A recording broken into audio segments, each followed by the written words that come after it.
쌀국수의 나라인 베트남은 사회주의 공화국이지만 중국과 같이 경제 자유화와 개방 및 개혁 노선을 채택하고 세계 모든 국가들과 교류하고 있습니다. 교류가 증가하는 베트남. 베트남은 인도차이나 반도에 위치해 있고 벼농사를 지으며 지정학적 특성상 중국의 영향을 많이 받았습니다. 베트남은 1980년대 실시한 도이머이 정책 이후 시장 경제를 적극적으로 받아들이며 빠른 경제 성장을 이루어 나가고 있습니다.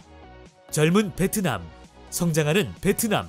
베트남의 인구는 약 1억 명으로 인구의 50%가 30대 미만인 청년 국가입니다.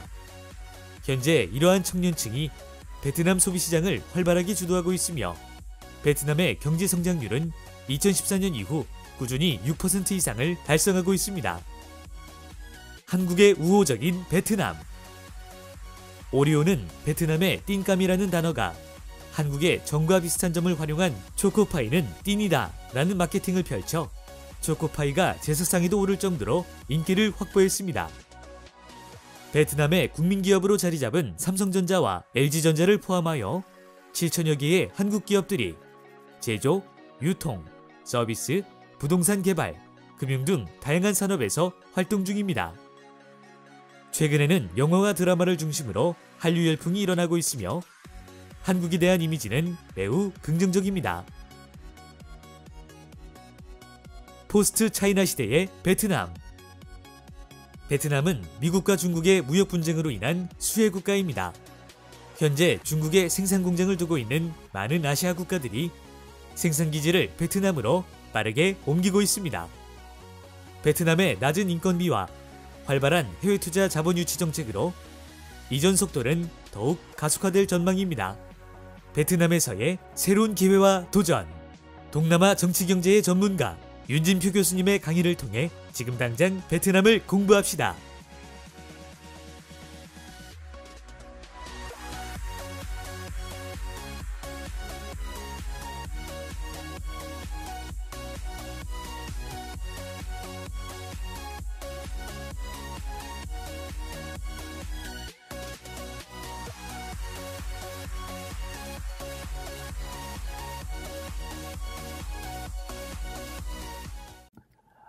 동남아시아에서 우리나라하고 요즘에 가장 많은 그 관계를 맺고 있고 또 발전하고 있는 나라이죠.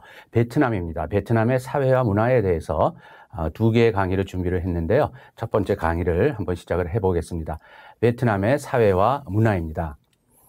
제일 먼저 동남아 역사 속에서 베트남이 어떤 위치를 차지하는가라는 걸 좀 말씀드리겠습니다. 베트남은 그 지도 자체가 북부에서부터 남부로 쭉 그 긴 해안선을 갖고 있는 나라이지 않습니까?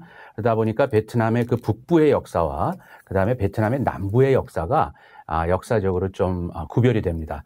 나머지 나라들이 있는데요. 위에 보시다시피 베트남 북부 같은 경우에 특히 이 중국의 지배라고 하는 기원 전에 있었던 중국의 지배인데요. 그 BC 110년도서부터 서기 938년도까지 이어진 중국의 지배입니다. 이 중국의 직접 지배고요. 그리고 서기 938년도 이후에 소위 대월이라고 하는 자기네들의 나라가 드디어 시작이 되거든요. 자, 이래서 되게 중요한 것이 베트남 북부에 이게 바로 비엣족, 베트남이라고 하는 나라 이름은 이제 비엣남, 그러니까 비엣남이거든요. 월남이죠. 이게 한자로 월이고요. 이게 비엣이고 이게 이제 낀족 또는 우리가 이를 비엣족이라고 하는데요. 우리처럼 이제 한민족 그런 개념입니다. 그래서 비엣족이 북부에서 살았고요. 지금 하노이라든지 중국의 광둥성 지역 그쪽에 흩어져 살던 종족이 바로 비엣족인데 한 1000년간 중국의 직접 지배를 받았습니다. 그리고 나서 서기 938년도 이후에 대월국이라고 하는 자기네들의 이제 독립된 나라로 시작을 했기 때문에 결정적인 것은 베트남은 중국의 천년 지배에 의해서 중국 문명의 영향을 받았다라고 하는 것을 꼭 알고 시작을 하면 좋을 것 같습니다. 이것은 뭘 얘기하냐면은 동남아 속에 있는 베트남이지만은 동남아 속에 있는 베트남이지만은 베트남의 그 문화적인 측면 이런 사회문화적인 측면은 중국을 상당히 좀 닮았다라고 보시면 됩니다. 그래서 다른 동남아 나라들 여기 뭐 캄보디아나 인도네시아, 수마트라, 자바 쪽 이런 쪽과는 달리 이런 쪽은 주로 인도의 영향을 많이 받은 그런 나라들이거든요. 그래서 베트남의 그 북부에서부터 시작된 위에 쪽의 나라는 중국의 지배를 받아서 소위 동북아적인 문화에 오히려 좀 가깝다. 이렇게 좀 보시면서 시작을 하시면 좋을 것 같습니다. 상대적으로 베트남의 남부는요, 이미 이 초기에는 서기 한 1000년도 전까지는 그 다른 족속들, 뭐 짬바라든지 또는 뭐 크메르족이라든지 이러한 그 다른 그 동남아의 원종족들이 지배하던 지역이었고, 나중에 이제 베트남이 남쪽으로 영토를 확장해 가면서 영향력을 확대한 것이 베트남의 역사이기 때문에요. 우선은 베트남 북부에 그 하노이를 중심으로 하는 위에 쪽의 역사가 먼저 시작이 됐다. 그리고 그 배경에는 중국으로부터 받은 영향이 굉장히 컸다라고 하는 것에서부터 시작을 하면 좋을 것 같습니다.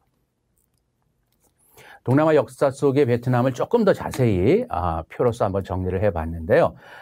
보시다시피 이 쭉 보면 중국의 지배기, 조금 전에 말씀드린 중국의 지배기가 있었고요. 중국의 지배에서부터 독립을 시작한 939년도 이후에는 여러 왕조들이 출현을 하게 됩니다. 그래서 보시면 여기 리라든지 쩐이라든지 여기 보면 호라든지 또는 레라든지 나중에 응웬 왕조라든지 이런 왕조들의 이름이 나오는데 이게 소위 성씨입니다.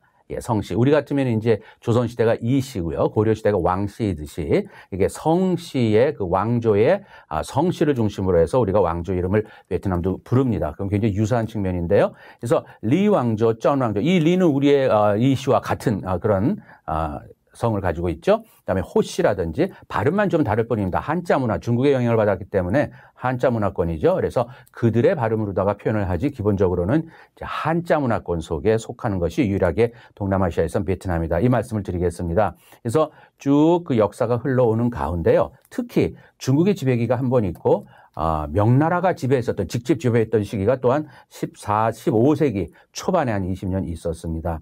그리고 나서 그것을 극복하는 여러 과정을 거치면서 레 왕조를 거쳐서 마지막 소위 이 동남아시아 베트남에서 가장 마지막 왕조라고 할 수 있죠. 바로 응웬 왕조입니다. 예, 지금 응웬 왕조고 이 응웬 왕조가 시기 때 소위 서구 세력들이 들어오면서 특히 프랑스의 식민 지배를 받게 되고 20세기 들어와서 중반기에는 소위 일본이 태평양 전쟁에서 일본이 점령했던 시기가 있고 그 이후 1945년 즉 우리도 마찬가지죠. 예, 일제로부터의 해방 시기 이후에는 베트남 민주공화국이 선언이 되고 나서도 1차 인도차이나 전쟁, 2차 인도차이나 전쟁 이게 바로 1차는 프랑스에 대한 대독립투쟁이죠. 그다음에 2차는 우리가 잘 알고 있는 바로 베트남전이라고 얘기를 합니다. 그래서 1964년부터 75년까지의 미국과의 전쟁. 그래서 이런 오랜 기간 동안 결국 베트남은 강조하고 싶은 것은 외세의 침략 또는 외세의 영향에 대한 소위 민족적인 투쟁, 그걸 통해서 나라를 만들어가고 또 민족의식이 커졌던 그러한 나라가 바로 베트남이다라고 하는 걸 저는 강조드리고 싶습니다. 그래서 현재는 1976년도, 그러니까 1975년도 4월 달에 남북 베트남이 무력에 의해서 북베트남이 남베트남을 통일을 했죠. 그래서 지금까지 이어지고 있는데 그 이어지고 있는 현재의 나라의 이름은 베트남 사회주의 공화국이 되겠습니다. 이런 역사적인 그 짧은 소개와 함께 좀 앞에 말씀드렸던 베트남의 북부 베트남의 중심이죠. 그게 바로 지금도 베트남의 수도인데요. 바로 하노이입니다. 하내, 그러니까 강의 가운데, 강의 안쪽에 있는 그러한 땅을 의미하는데요. 한 3,300평방킬로미터 상당히 넓은 지역에 근 한 770만 명 정도, 800만 명 정도가 살고 있는 베트남의 북부를 대표하는 도시이자 수도이고요. 그 다음에 옆에 그 호치민은 예전 분들은 많이 이걸 이제 사이공이라고 알고 계시는데 바로 남부 베트남의 수도였고요. 지금은 물론 수도는 아닙니다. 그러나 남부 지역을 대표하는 도시이고요. 통일 이후에 호치민시리라고 이렇게 이름을 바꿨습니다. 현재 인구는 840만 명 정도. 그래서 인구적으로는 하노이와 호치민이 북은 하노이, 남쪽은 호치민시가 북쪽과 남쪽을 대표하는 또한 또 많은 인구가 살고 있는 그러한 지역이 됐고요. 대표 도시가 되어 있습니다. 평균 기온은 24도고요. 습도가 84%가 하노이입니다. 그래서 이 하노이를 얘기할 적에 저는 늘 거기를 자주 다니면서도 느끼는 것이 정말 습한 지역입니다. 하노이는. 그래서 하노이의 지형은 상당히 분지로 둘러싸여 있기 때문에 더운 날씨가 있으면서도 동시에 우리의 1, 2월 달 되면 굉장히 몹시 서늘한 그러한 날씨까지 갖고 있는 굉장히 그 폭이 심한 변동을 갖고 있는데요. 습도 또한 굉장히 높아서 굉장히 좀 견디기 어려운 그러한 날씨가 지속되는 경우도 많습니다. 하노이를 좀 보시면은 1010년도 이게 이제 초기 베트남이죠. 이때 리 왕조가 리 다이또에 의해서 하노이를 수도로 정한 이후에 탕렁이라고 불렀습니다. 지금도 하노이 가면 이제 탕렁 지역이 바로 중심부에 있고요. 1397년 쩐 왕조가 수도를 옮기면서 이 탕렁은 동도라고 칭함을 받았습니다. 그러다가 19세기 즉 베트남의 마지막 왕조인 응행 왕조입니다.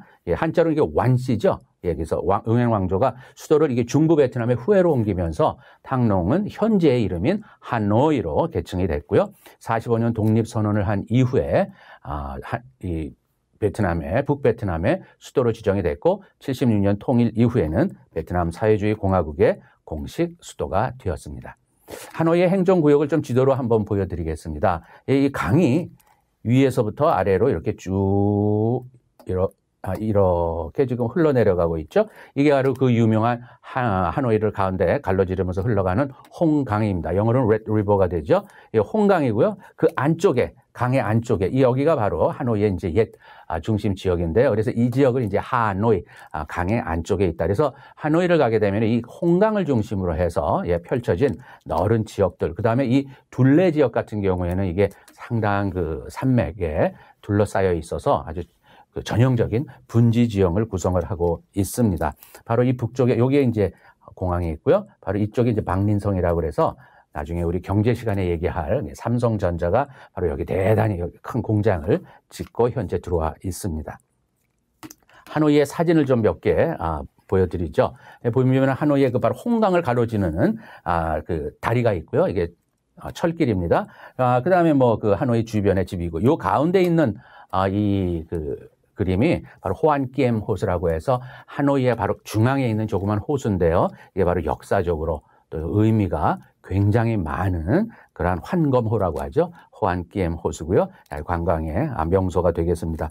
옆에 있는 이것은 바로 공자를 모시고 있는 사당의 입구가 되겠죠. 그래서 그 입구고. 그 다음에 여기 보시면은 가운데 있는 것이 바로 베트남 현대사에서의 영웅인 호치민이 잠들어 있는 호치민 묘소가 되겠습니다. 그리고 그 앞이 이제 그 넓은 광장으로 이루어져 있습니다. 옆에는 지금 발전하고 있는 하노이의 사진의 모습, 사진으로 보여드리겠습니다. 높은 빌딩들이 굉장히 많이 들어서고 있고요. 경제적으로 굉장히 정치적으로 물론 중요한 도시입니다만 경제적으로도 상당히 큰 변화와 발전을 하고 있습니다. 상대적으로 말씀드렸던 남부를 대표하는 도시는 바로 호치민 시티거든요. 호치민 시티인데 이거는 경제적으로는 어떻게 보면 하노이보다도 더 활발하고 또 역동적인 그러한 모습을 보여주고 있는 도시입니다. 정말 수많은 과거에는 이게 자전거로다가 꽉 차 있었는데 요즘에 가보면은 뭐 차라든지 특히 오토바이가 그냥 꽉 들어차 있는 그런 하노이 호치민 시고요. 보시다시피 이런 높고 신축된 건물들이 하루가 다르게 올라서고 있는 곳이 현재 베트남의 경제를 상징하고 있는 호치민시에 변화하고 있는 모습입니다. 자.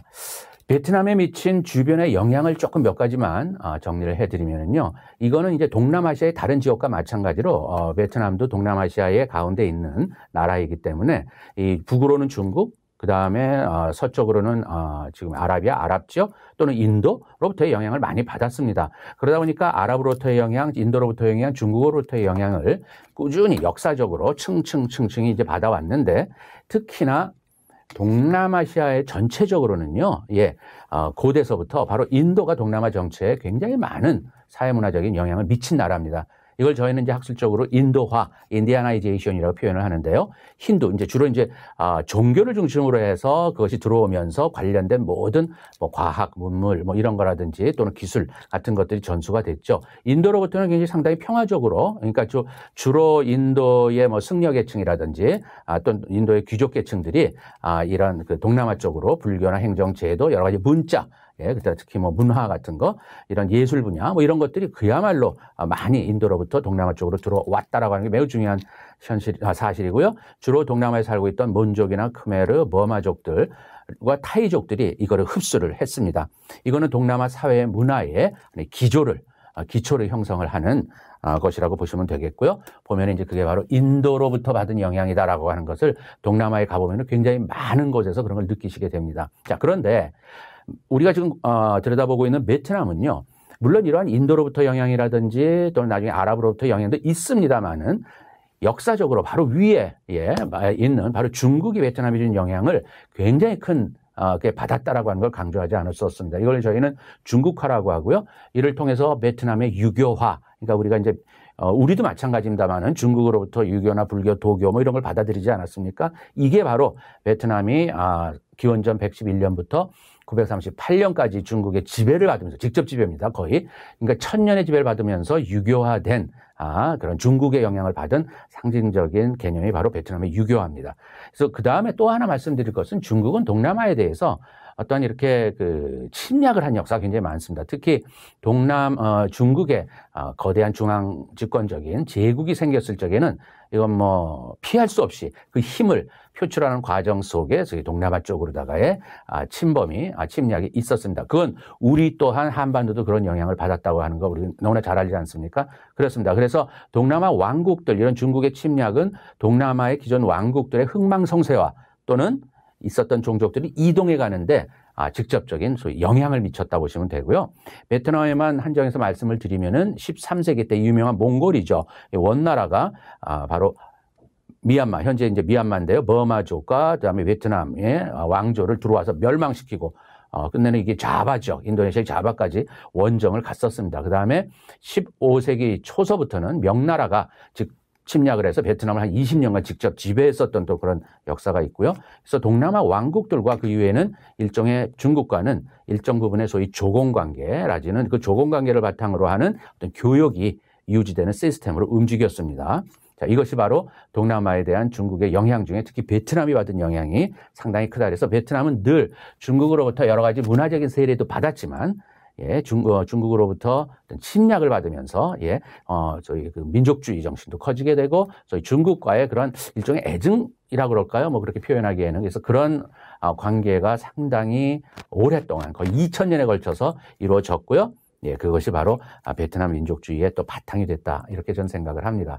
베트남은 쉬운 4개 민족으로 이루어진 대표적인 다종족 국가입니다. 이게 위에 쪽을 포함을 해서 가장 많은 위에 쪽을 포함을 해서 뭐 산악에 있는 소수 종족이라든지 남부에 있는 크메르족이라든지 이런 종족들, 뭐 짬바라든지 이런 종족들이 다 54개 종족으로 이루어진 다민족 종족이고요. 이렇게 그 우표에도 이렇게 다민족들을 이렇게 쉬운 4개로 표시를 하고 있습니다.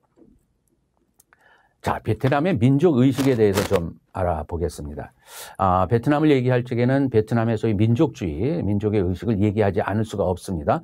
조금 전에 말씀드렸듯이 2000년 동안 계속된 외침으로 인해서 베트남 사람들은 끊임없는 소위 저항을 했고요. 그 저항 속에서 소위 베트남 민족주의는 형성이 됐습니다. 그리고 그 과정 속에서 투철한 소위 국가관이 형성이 되는 계기가 됐죠. 그래서 전 민족들이 참여하는 또는 그 전쟁에 참여하는 그러한 일들을 계속 수행을 해왔다고 하는 것이 어떤 다른 그 민족들 또는 다른 지금 현재 동남아의 나라들과는 좀 차별되는 모습이라고 저는 생각을 합니다. 특히나 당시로 보면은 가장 세계에서 강력했던 나라들이 베트남을 침략을 해온 것이니까 특히나 뭐 중국으로부터 계속해서 연이어서 왔다는 걸 말씀드렸고요. 그 다음에 19세기 들어와서는 프랑스가 서구 열강으로서 들어와서 여기를 뭐 식민 지배했고요. 나중에는 미국과의 전쟁도 했고요. 1960년대는요. 이런 것들이 전 민족이 참여하는 자기네들은 힘이 일단은 약하니까 소위 게릴라 유격전, 그 다음에 온 민족이 다 같이 참여하는 소위 피플즈 워페어라고 해서 인민전쟁을 수행하는 방식으로 이 저항을 해왔습니다. 북부 홍강 지역이죠. 아까 우리 하노이 봤을 적에 말씀드린 그 홍강 지역에 기반을 둔 위에 쪽들은요. 또한 그 지역 자체가 그렇게 너르거나 뭐 풍부한 그 농토를 제공하진 않아요. 그래서 식량 부족과 조밀했던 인구로 인해서 10세기 이후에는 이게 바로 베트남의 남쪽으로의 진행 과정입니다. 이걸 남진이라고 하는데요. 그 남진은 이제 지금 베트남 지도를 보시면 쭉 북에서 남으로 이루어져 소위 반도형으로 옆은 남중국해고요. 쭉 이어지는데 중부에서 남쪽으로 점점 내려오기 시작한 이게 바로 남쪽으로의 전진이라는 의미거든요. 10세기 이후에. 그래서 중부에 있었던 짬바 왕국이라든지 나중에는 남부에 소위 크메르족이 있었던 이러한 땅까지 다 점령을 해가는 역사를 베트남은 썼습니다. 19세기 때 프랑스 식민지배 독립정치를 위한 또한 민족의식도 발동을 했고요. 20세기에는 말씀드렸던 프랑스 또 미국과의 전쟁을 함으로써 현대판 소위 그 민족주의 저항운동을 경험을 했습니다. 자, 여기서 꼭 말씀드려야 될 인물이 하나 있습니다. 이건 20세기에 베트남은 각 그 전쟁 기간마다 소위 민족의 어려움을 극복하고 독립을 지켜내고 했었던 소위 지도자, 영웅들이죠. 예, 그런 민족 영웅들이 존재를 합니다. 그래서 어느 나라의 보담도 소위 그 영웅을, 예, 그런 조상 중에 그 영웅을 숭배하는 그러한 것이 굉장히 강한 민족인데요. 20세기 들어와서는 바로 프랑스와의 전쟁, 미국과의 전쟁을 승리로 이끌었던 호치민입니다. 우리가 호지명이라고 한자는 불리죠. 바로 호치민인데, 호치민은 이렇게 얘기를 했습니다. 민족의 독립보다 더 귀한 건 없다 하면서 소위 단합과 주권을 최우선 과제로 역설을 한 대표적인 현대판 베트남의 민족 영웅이라고 보시면 되고요. 모든 베트남 사람들이 가장 존경하는 박호, 호 아저씨라고 이렇게 친근하게 부르는데 바로 여기에 나와 있는 바로 호치민입니다. 그리고 호치민의 이 얘기 여러 가지 그거는 호치민 사상으로 이제 정리가 돼서요. 베트남은 1991년 이후에 애국주의적인 사회주의, 그 다음에 포용과 개방으로서의 단결하자, 그 다음에 근면, 검소, 청렴, 정의로서의 전통적인 미덕이라고 하는 이러한 것들이 사회주의 국가이지만은요, 그 앞에는 바로 애국주의적이라고 하는 소위 그 민족주의, 이것이 앞에 깔려 있다는 걸 꼭 염두에 두시기 바랍니다. 이게 바로 호치민 사상입니다. 시스템적으로나 이념적으로는 사회주의를 지향을 하지만 그 앞에는 분명히 2000년 베트남 사람들의 역사 속에서 만들어진 민족주의, 소위 애국주의, 이것이 깔리는 가운데 시스템적으로는 바로 사회주의적 통치를 하고 있는 그런 걸 지향을 한다. 이런 얘기입니다. 그래서 2001년부터는 부유한 국민, 강력한 국가, 공평하고 민주적이며 문명화된 사회를 만들자는 구호를 이런 호치민 사상을 바탕으로 해서 이걸 계속해서 강조를 하고 있습니다.